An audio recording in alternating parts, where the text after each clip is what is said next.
This video is presented by VoiceOver article. Citigroup pushes at the limits to foreign ownership in Chinese banks. In a maneuver sure to incite the envy of its peers, Citigroup is poised to become the first foreign bank, and only the second foreign investor, to gain control of a Chinese lender. The American financial services giant is leading a consortium that has bid some 24 billion yuan, $3 billion, for an 85% stake in Guangdong Development Bank, GDB, a medium-sized bank from China's relatively rich south. Citigroup itself could own 40 to 45% of GDB if the deal proceeds, making a mockery of rules limiting a single foreign investor in a Chinese bank to 20% and all foreigners to 25%. This would be a comeback for Citigroup, which for 2 years has had to sit and watch while rivals have grabbed strategic positions in the Chinese banking market.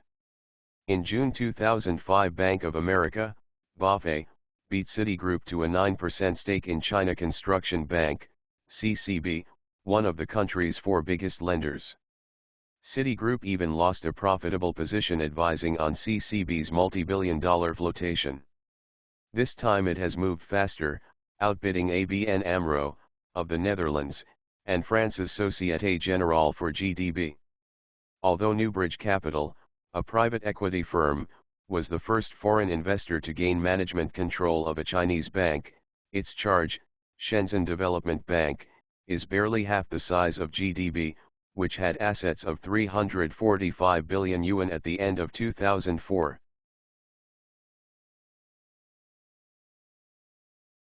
Citigroup is, however, paying a high price, 2.3 times book value, compared with the 1.15 times BofA paid for its slice of CCB.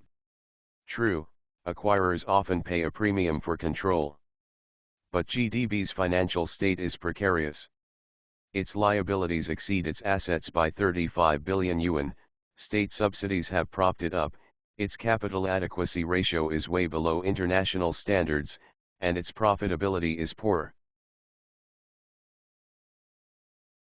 Moreover, to proceed with the deal, Citigroup is being forced to restructure another, and at a price. In early 2003, the Americans bought 4.6% of Shanghai Pudong Development Bank, a middle-sized lender that insiders say is proving a prickly partner. Citigroup promised then not to invest in another mainland bank without Shanghai Pudong's permission.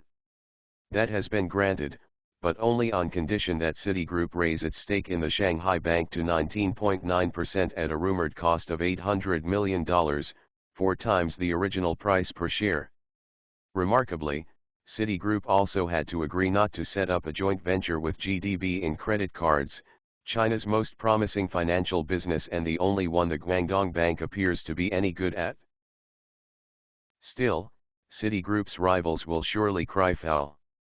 By last October 22, foreign banks had spent $16.5 billion on stakes in 17 mainland lenders, but had gained little real influence. The Chinese authorities will argue that GDB's poor state and smallish size make it an exception.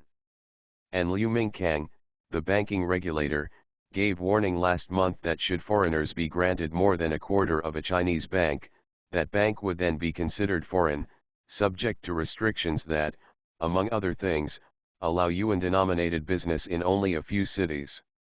Still, he will now come under pressure to raise the caps on foreigners' stakes.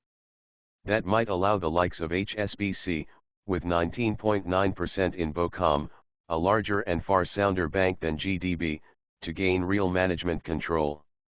Inadvertently, Citigroup's coup may end up profiting its rivals more than itself. Visit to find free ebook. http://www.ebooks-lib.com. Romantic clip. http://www.ilover.info/love/love.php. Movie online. http://www.d2pgroup.com. This video is presented by VoiceOver article.